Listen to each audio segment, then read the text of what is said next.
Hello again, my name is Felienne Hermans from Leiden University, and today we're going to continue to talk about research methods for computer science. Specifically, we're going to answer the question, what is programming? And you might think you have a really good grasp of what programming is and what constitutes a programming language, but the goal of today is to dig into those beliefs deeper and in the same time to give you an example of how qualitative and also quantitative work could look like if you're studying programming languages. Last video, the homework assignment I gave you is to think of one qualitative and one quantitative way to look at two different programming languages to decide which is the better one of the two programming languages. But that of course leads to the question, what actually is a programming language? What could be two things to compare? Of course, we could say, well, we compare Java with C, or we compare Perl with JavaScript. But where is the edge of this? What are the things we could still potentially call programming languages and be fair? What is programming? As an exercise, in the meantime, feel free to pause the video if you need a little bit more time to think about it. Write your definition on a post-it note or a piece of paper or whatever you have. What is your definition of programming? What does it mean for you? And I don't think there's really a right and wrong here. It's just a way to get you thinking of, for you, what is the defining quality of what programming means? What is a programming language? And maybe you're wondering, why is Felienne so interested in what a programming language is? And actually this story has a longer backstory, because I didn't wake up one morning and I thought, oh, you know, what would be really interesting is to actually ask people what they think a programming language is. We have to go a little bit back in my personal history to the year 2008, when I started my PhD work at TU Delft. The research question for my PhD work was to create a DSL, a domain-specific language for the financial domain. So a programming language, not for anything, not a generic programming language, but specifically designed for people in finance. So me and my supervisor, we envisioned something like this. If the interest is very high, then you might want to sell these stocks and otherwise you buy them or something like this.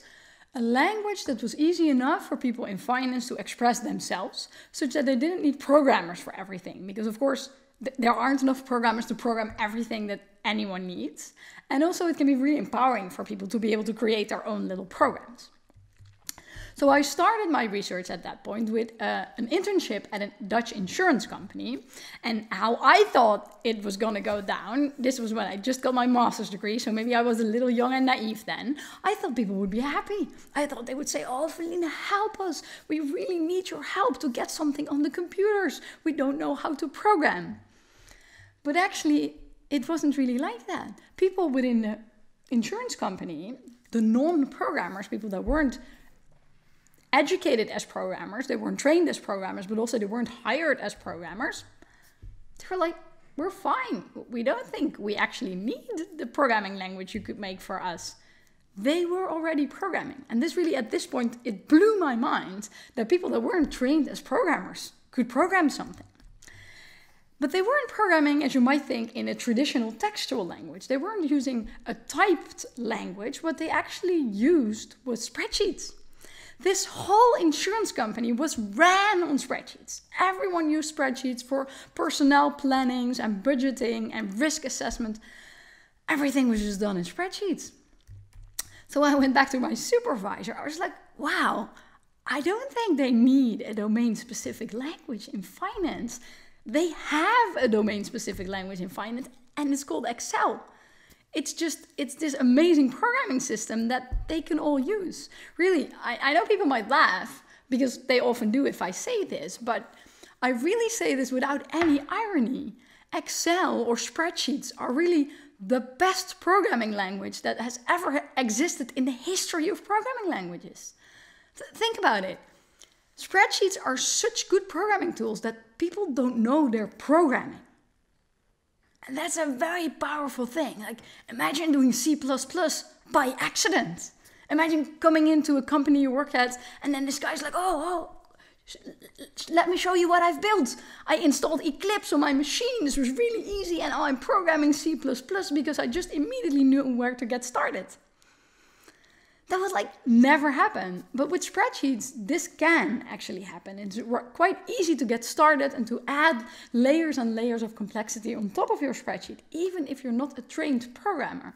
And that's a pretty powerful perspective. This then became the motto of my PhD work. Spreadsheets are code. This is what I started to share with people because, spreadsheets are code. They're very much like programming. They even have some properties that you might say are very desirable in modern day programming languages. For example, spreadsheets are functional programming. Maybe you've never thought of this, but a cell in a spreadsheet never has side effects. It can only take input from other cells and calculate something based on the input. A formula can never change the values of other cells. So they are side effect free. And also they're reactive programming, also another buzzword that people like in programming languages if they're reactive. Spreadsheets are also reactive. You change something in a formula, the whole spreadsheet isn't updated, only the parts of the spreadsheet are updated that depend on that one formula. So they are functional reactive programming, and yet they're so accessible that millions or maybe even 1 billion people can use them without any problems. So that was my research so far. I was pretty happy with this result. Actually, part of my PhD work was creating something like an IDE for spreadsheets, so spreadsheet refactoring and spreadsheet testing to help people work with spreadsheets better. And then I thought, this might be a story that people are interested in, that programmers might be interested in. Maybe I should go to conferences where programmers are to talk to them about spreadsheets and how they're code, and how if you can do refactoring in Java, you could also do refactoring in spreadsheets. And maybe you could help people within your company to also take spreadsheets to a next level. So I went to conferences with my story, like, hello, I'm Felienne and spreadsheets are code. But people were like, spreadsheets aren't real programming. And I was like, wait. But they're functional programming and they're reactive programming, like JavaScript and Haskell, like this stuff, and spreadsheets are also that. And they were like, but it's not real programming. Spreadsheets aren't real programming. And this hit me by surprise. I was like, but wait, they are programming. I even made a Turing machine to convince people. Here's the Turing machine I made in spreadsheets, formulas only. So every line is one iteration of the tape, and then the head moves over the tape with conditional formatting. Pretty nifty. So this shows spreadsheets are Turing complete. They are a programming language. The end, right? But no, people remained unconvinced. They said, no, spreadsheets are not real programming. There is such a thing as programming, and spreadsheets are just not it. And it sort of dragged me down. The longer this took, the sadder and sadder I became about this, because it just hurt. And it wasn't just me that was being not real programming. If it was just, everyone against spreadsheets, but I realized after a while that this is very much a cultural feature of programmers in general. It isn't just everyone against spreadsheets. It's people that do backend say that front end isn't real programming. People that do development for the computer, for the PC, say that mobile isn't real programming. Everyone is like not real programming each other. And I will admit that I have also done these things when I was younger. I've also said, PHP, it's not real programming because it doesn't have types. This is very much part of what we are as a community. And at this point, I thought, okay, this is just the way it is, right? This is just being an adult and having a job. It's just people are mean about your tools. It was only until way later that I realized that it doesn't have to hurt this bad. There are communities out there that actually do way better. In 2015, I joined a running group. So I started to do running. Initially, I did it by myself, and then I joined a group of runners. And then I was a bit worried because I'm not a very quick runner. Like my best marathon time is 4.5 hours. And maybe you're aware that the marathon record is almost under 2 hours. And in this running group as well, there were people that ran a marathon in 2.5 hours. And here was I with my 4.5 hour time. I was a bit worried that they were like, oh, that's not real running. But runners aren't anything like that. It doesn't matter if you have Adidas shoes or Nike shoes or New Balance shoes. You're always part of the club. No one would ever say, oh, a 4.5 marathon. That's not a real marathon. Oh, if 10K takes you 90 minutes. Everyone is super welcoming. And also including very welcoming about tools. Some people run a marathon without shoes. Still we're running. And the same is true for knitting. Maybe some of you have seen me knit in meetings or in lectures. In knitting too, there are of course very different ways to knit. And I hadn't knitted for a while when I came back to knitting in 2016, and I went to a knitting group, and it turned out that knitting had really changed since I was a teenager, and that no one was using these long needles anymore, but the people were starting to use circular needles. So here am I coming into this meeting with my long needles. I'm like, oh damn, they're gonna say, oh, it's not real knitting if you have these old-fashioned needles. But everyone was super nice. So it wasn't until later that I realized, programming has something really, really weird. They have an attachment to tools, and with tools I mean programming languages, that is different from the way that other communities attach to tools. And then I thought, maybe I should research this. Maybe I should research this specific thing. And in fact, this was all sort of kickstarted by the fact that in 2019, I was still very sad about the spreadsheet stuff. And in fact, I have stopped working on spreadsheets altogether. Since 2014, 2015, I haven't really done any spreadsheet work because I didn't want to deal with the negativity anymore. And then I met Lara Schenk. She's a web developer from the United States. And we got to know each other because she reached out to me on Twitter and she said, hey, I've seen your talk about spreadsheets and I'm doing something similar. We seem to have similar fights, so maybe we should be friends. Because her fight was very much about not real programming as well. She, in 2018, put a tweet out saying, is CSS, cascading style sheets, is CSS a programming language? She was interested in this. And then, question. What do you think? Quick break for a participation panda pause. What do you think? Is CSS a programming language? Yes or no? Doesn't matter what you think, just want you to think about this a little bit. So these were the results. 50% said no, CSS is not a programming language. And 42% said yes, it is. So the jury is still out, you could say. And she tried this again in May 2019. Again, she put on Twitter, is CSS a programming language? And it only got worse, because then 53% said no, CSS is not a real programming language. So and as you can see, there were thousands of votes. This is something that people apparently care about enough to vote. And there is some tension because many people say yes, but also many people say no. So here's a participation panda pause again. If you said no, CSS isn't a programming language. And if you also think no, spreadsheets aren't a programming language, I challenge you to try to think why. What for you distinguishes a programming language from something that isn't a programming language? If you say CSS is not a programming language, why is that? Or if you say yes, Excel and CSS, they are all programming languages, what is then the defining characteristic to include those things as programming language? Pause the video if you need a little bit more time. Just try to think for yourself, potentially also write it down. What actually distinguishes a programming language for something that isn't a programming language? These, by the way, are drawings that Lara made. So the slides that are just the simple images are the ones I made. Lara also draws her slides. Total coincidence. So these amazing pictures are not mine, they're Lara's, but I have her permission to include them in my talk. Reflecting on the survey she did on Twitter, she started to think of, okay, what is a programming language? And there are, of course, some things that people always say. People always say, well, I think, and these might be some of the things you just wrote down in the exercise. And, you know, Twitter, if you're on Twitter, it can be a can of worms, and many people have very specific opinions that they really like to vocalize on Twitter. For example, what people often say about programming languages is, I think a programming language is Turing complete.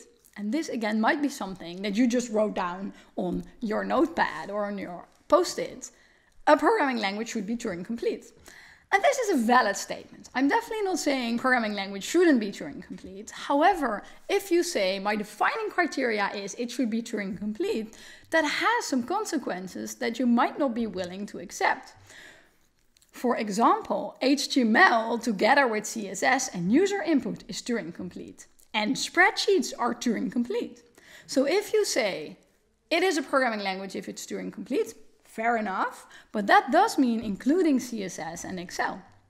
So as I said, Lara said we should be friends because we have these similar fights and we use the same argumentation both for spreadsheets and for CSS.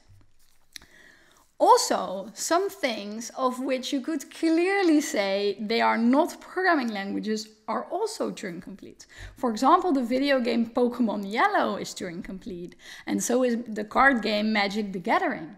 So there are things that are Turing complete of which you could definitely say that they aren't programming languages. At least they're definitely not meant to program a computer, which you could say, at least for CSS and Excel, they are meant to do something with a computer.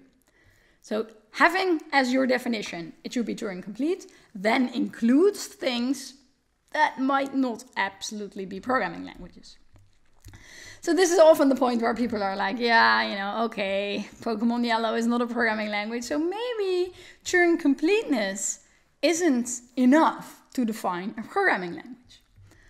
Other things that people often say is something is a programming language if you can write an algorithm in it, if it allows for algorithmic thinking and data structures. Well, you can write algorithms in CSS and you can also write algorithms in Excel. For example, a Turing machine is a clear example of an algorithm, and Laura's video, which we can link to in the notes underneath this video, also includes examples of algorithms in CSS. So just algorithms also by itself doesn't exclude things you might want to exclude. And often, as I've also experienced, people are very surprised if you show them examples of algorithms in CSS or in Excel. So at this point, Lara and me were like, there are many opinions out there. People apparently have really strong opinions about that. They really have, as I said, this attachment to tools that we don't really see in other areas of expertise. Maybe we should collect these results. So what we launched in September 2019 is this web application in which you can rank programming languages. So you see this line of least programming to most programming. People could drag programming languages from the bottom onto this slider. So this particular example, people would say, well, Groovy is not very programming. Object Pascal is somewhere in the middle, and PHP is very much true programming. And people could also type in their own programming languages. So we put this online in September, and then we let this web app collect data for a while, for about 2 months, and then we closed it, and then we analyzed the data. So the rest of this lecture, I'm going to talk about the data we collected through this that has both quantitative and qualitative aspects to give you, as I said in the beginning of the video, to give you a sense for how could qualitative and quantitative work look like if you're analyzing programming languages. Participation Panda. For yourself, we used to do this within the lecture. If it would be your lecture in a lecture hall, we would all do it collaboratively. But for now, I'm just asking you to do it by yourself. Draw this line in your notebook or on the computer and select some programming languages that you know. And just for your own reflection on this topic, put a few programming languages on this line. What do you think is most programming and what do you think is least programming? What are your definitions for this? Again, there's not really a right and wrong. I just want you to do this exercise so you are more in touch with the understanding of how you think this way before we're going to look at the results together. What we also had in our experiment, it wasn't just ranking the languages on the line. We had one other question where we said, what did you have in mind as you placed the languages? So this is, of course, very much a qualitative piece of work in which there is no real hypothesis. It is entirely open text data, and we analyzed the open text data after all the submissions came in. The results so far are based on the slightly preliminary version of the data. So in this version, we afterwards collected a little bit more, but I made these slides beforehand. So in this version, we talk about 1,200 people that answered our survey, and together those 1,200 people answered 16,000 programming languages. So they ranked many programming languages, way more than 10 per person. And this sort of surprised us. We thought people might rank 1 or 2 languages, but they really ranked many, many languages. Some people ranked 40 or 50 languages. So that's, again, interesting. It's unlikely that people would really know all these programming languages. So probably people also have opinions about programming languages they don't really know very well, or maybe they don't know at all. They just have an opinion based on stuff they read on the internet. The respondents sort of represent programming in general. So we had 11% female and 82% male respondents. Of course, you are wondering, did people say stuff about Turing completeness? Because it's such a common thing that comes to mind. Definitely. About 5% of the open text answers concerned Turing completeness. People would say stuff like, yeah, what I was thinking about is it Turing complete? Is it Turing complete in a non-trivial way? This is interesting because I think here people are trying to exclude stuff like CSS or Excel, where you could say, well, okay, that lady made a Turing machine, but that was non-trivial. That was really hard to get that together. Algorithms then is also something we saw people care about, and we hear people say, yeah, programming languages are for algorithms. Indeed, we saw 3% of open text answers, not that much, say something about algorithms. For example, how easy is it to implement algorithms? Whether the use of the language means writing logic and algorithms. And again, here probably this has something to do with languages like CSS. Writing CSS might not include writing logic and algorithms. There are also some new stuff that we saw. For example, difficulty wasn't necessarily something I would have thought about in evaluating programming languages, but we saw this is something people care about. 3% of people said something to do with difficulty. For example, higher difficulty is more programming, and lower difficulty is less programming. And this is interesting because it so fits our culture. It's the first thing you read is you're like, sure, that makes sense. If something is harder, then it's more programming. But then compare this to tools in other domains. Imagine that a plumber or a carpenter would say, well, this is my favorite hammer. It's really the most hammery hammer I have because it has spikes on the handle and it's very slippery. So it's very difficult to get something done with this hammer, but it is still my favorite. That is weird. You would also want in a tool that it makes your life easier, that it is an easy tool, that it allows you to do many things. But in programming, we say if something is harder, it's more, it's more legit, it's more real. You can do a lot with only a little knowledge of HTML, but with R and Java, you need to understand about memory allocation. And this is weird in a sense. I would say it's a good property if you can do a lot with a little of knowledge. But in this case, no, that isn't desirable. You need to understand stuff about memory allocation. And that memory allocation thing led us to look at another characteristic, because memory apparently is something programmers really, really care about. It turned out that memory in itself was a whole category that came from the open text data, or slightly more specific, closeness to the machine. Again, this isn't something I had naturally thought of myself, and this also shows the value of doing this very much open-ended qualitative work in which you can find new things that you hadn't thought about before. 8% of people that answered the open text answer said something about closeness to the machine. How much control of the hardware is allowed? Having control over the hardware, again, is a desirable property. Give me the control of the zeros and the ones on the computer. How much control am I allowed? Although, and this is again interesting, some people also said less direct control is more to the right. So more true programming. This is interesting because in this dimension there's a tension. So these people, those three people, agree that closeness to the machine is related to, is related to how much programming it is. But some people say closeness to the machine is what I do not want, and other people say closeness to the machine is what I would want. And that final thing, it has something to do with different types of languages. So C++, for example, might be a language that people see as real, that is very close to the machine, or C. Whereas Haskell is a programming language that many people also see as a real programming language that has no closeness to the machine. That's actually very far away of the machine. So again, reflecting on qualitative research, sometimes you find a category of things, of open text answers, that very much go together, although people within the category do not agree which direction it should go in.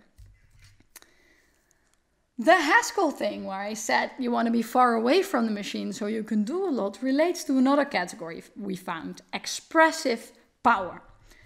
66 people, so about 9% of the open text answers, had something to say about expressive power. I want to have an expressive syntax, which can help me express things at a high level and do not hide in implementation details. Again, the Haskell way, you could say. How much work is it to get things done? Expressivity, the capacity to do different things, to be far away from the machine and to have a language that's very powerful and includes many options. That so far were the qualitative answers. So up till this part, we have looked at open text data, very qualitative, no hypothesis, no theory, just have something emerge from the open text data. In the rest of the lecture, we're going to look at more quantitative data, because remember, we had the line of programming languages, and all these answers together also form a view on what programming is. So these are all the answers. This is sorted by average. So every cross is the average of all the ranks. Every blue dot is one person ranking the programming language. And then you can see there is a ranking we can see based on the averages in the graph. From now on, this will be an interactive guessing game. Again, if I would do this in a real lecture hall, people would vote and yell, but that is not possible at this time. So you can just yell at your computer screen and then tick mark yourself if you got it correctly or not. Question 1, which language do you think would be all the way at the bottom? And just to give you an impression, these are all the languages that we had pre-selected.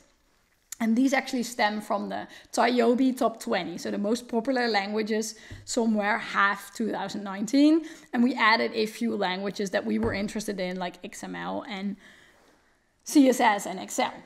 Just from these languages, which one do you think would be the lowest, the most not programming, the least programming, I should say, of all of them? Just take 1 second to guess and then I will show it to you. It is XML. XML is from all these programming languages seen as least programming by most people. And then comes JSON. What would be next? Again, just think about it for a second. What is the next one? HTML might also be something you would have guessed. So these are all languages that lack, you could say, an execution model. Although with HTML, there is a generally agreed upon execution model rendering it in the browser. Next up, now we're going to change the question a little bit. I'll show you a language and you have to guess where it goes. If you're unfamiliar with Scratch, Scratch is a block-based programming language aimed at children. So it's very much a toy language, you could say. It looks very, very fun and colorful. Maybe you want to pause the video and check it out. So where do you think Scratch would go? Here, right above the languages we already had. There, yellow, or there, green. Just take a second to think about this.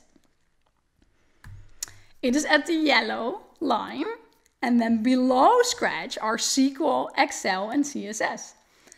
Again, I can only say this, again, is very interesting. Scratch, clearly a language that is a toy language, is higher is seen as more programming than stuff that is absolutely used for practice, like SQL and Excel and CSS. Those are things that are used by professionals, whereas Scratch is only used by children and maybe by teachers. Reflecting on this from the perspective of other tools, imagine having this plastic hammer that is for children, and a proper carpenter that is a professional would say, oh yeah, this hammer is absolutely more of a hammering tool than this thing that millions and millions of professionals use in their daily lives.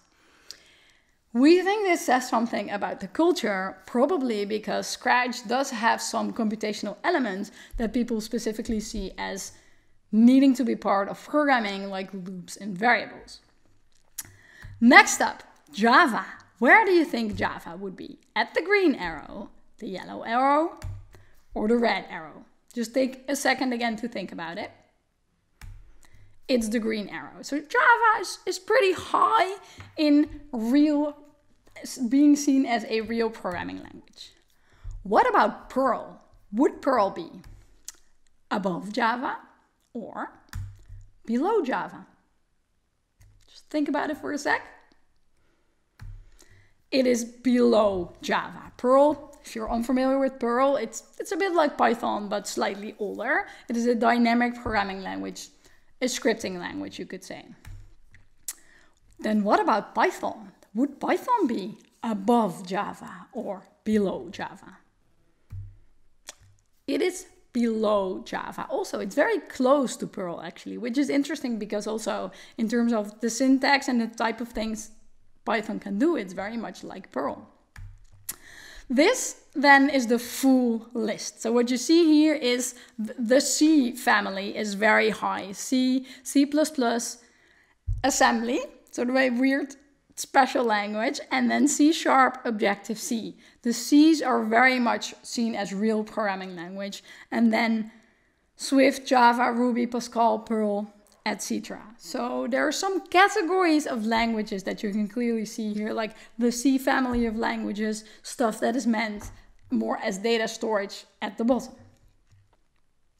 Something here in this data really struck us. Let's look at the data again. If you look at this data, something comes to mind, at least something came to mind with us, and that is this line.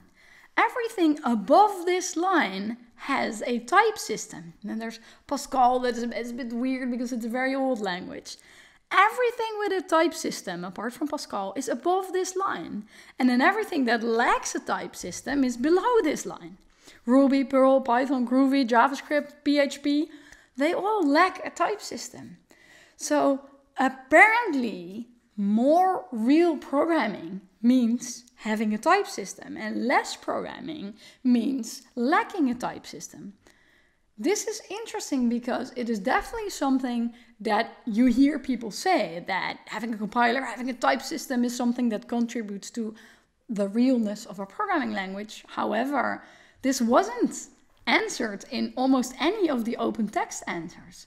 This is a pattern that maybe is so clear to people that they don't even need to point it out, that you just know that by definition. Of course, a type system would make it more real. It's a little bit like if you would ask people to describe characteristics of, let's say, the English language, they might say like, oh, it has verbs and nouns, but maybe they would forget to say, well, you write it from left to right, because this is so common in any language they know, and almost all other languages within the scope that they look at, like all other European languages, that you just forget to say it because it makes so much sense. And then you're like, oh, but here's Arabic, and here's Japanese, and here's Chinese. Oh yeah, of course, the order also matters. This is what we think happens here as well, that having a type system so much contributes to the reality of being a programming language that people forget to mention it in a sense. There's one other aspect that we could look at. In the survey, we had this question about what were you thinking about, but we had 3 other questions that I didn't talk about before. We asked people, what is your job? What is your age? What is your gender? And also, what programmer are you? I feel like I am a blank programmer most. This allows us to dissect all the data based on how programming languages, how cultures of a specific programming language see the world. That question is what we're going to look at in the rest of the video. What we have here is all the data filtered by the people that program in a programming language. And again, you can participate at home. You can think, who would this be? Ranked sorted by average as seen by which programming language would see the world in this way? Take just a second to think about this. It is C++. C++ is first, and C++ knows it's first. So they also play C++ first, which is in conjunction with what all the other people in general also say. Here's another one. C++ again at the top, but then Swift C assembly. Which programming language community would see the world like this? It is, take a second to think, Ruby. So Ruby doesn't see itself as the primary programming language. They also see C++ as the primary, most real programming language, and they put themselves somewhat in the middle, although as you can see, the differences are very, very slim. Next up, very different view. A little bit of Scala, lots of C, then Bash, then C++. So here's a programming language community that diverges a little bit from the common view that C++ is most programming. C is higher here. Who would this be? It is R. Interesting, because R isn't even in their own top list. So R programmers, even though they are R programmers, don't see R as even one of the most real programming languages. They very much, you see there's lots of people ranking Python, even though it's not ranked very high. But Python, you see that R and Python communities, there's some overlap, but also C++ and C are seen as more programming. And even Java, that is really a way different type of language, very distinct from what R is still seen as more programming than R. Who would this be? Haskell at top, assembly, C, C++, and then the bottom Java, Python, Ruby. This is Python. Python sees itself as real programming, at least within their top, but not very high. And some people I know, this is usually the case if I present this data, would guess this because Haskell is very high, and arguably Python has looked at Haskell for some functional capabilities. Even though Python itself isn't a functional language, they definitely have some very functional feeling language capabilities, for example, list comprehensions, that you could say are very much like Haskell. Who would this be? Kotlin, Rust, C, C++, Java, what do we have at the bottom? Perl, Python, Ruby. This could be Java.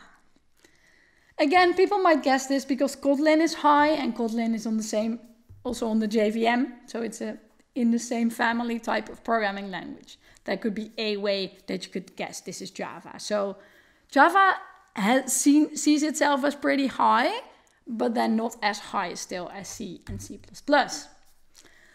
This is everything I wanted to share with you today. I hope, as I said in the beginning of the video, that this has given a perspective to you on how qualitative and quantitative research in programming could look like. What is the type of things you could do with qualitative and quantitative research? And I also hope you've seen that these forms of research can complement each other. So the study that I've just described is also called a mixed method study, because you have a bit of quantitative and a bit of qualitative, and they append each other in a sense. They help each other. Just having the ranking might be a bit boring, because then you don't really know what people were thinking, but only the thoughts without the ranking also is not a complete view of the question, what is programming?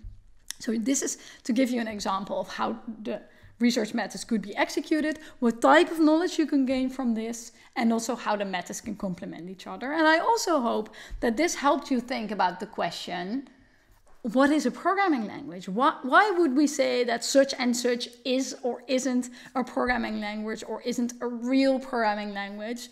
It's definitely something in our culture, the culture of programming, where we have very strong attachments to the tools, which may or may not be a good thing. Something that you can think about as a takeaway homework exercise is, again, after this lecture, after I've shown so many versions or so many views of this question, think about this again. What distinguishes a programming language from something that isn't a programming language? And I know you've already done this within the lecture, but potentially because of everything you've seen, your perspective has now changed. For the people that participate in this version, in the Leiden version, then this is a question that we will put on Blackboard where you can answer our question and where we can give you some feedback on your thinking. If you're just watching this video through Universiteit van Nederland, think about this yourself, write it down, maybe send it to me on Twitter. I always like to hear from people what their perspectives on programming languages are. Thanks for watching.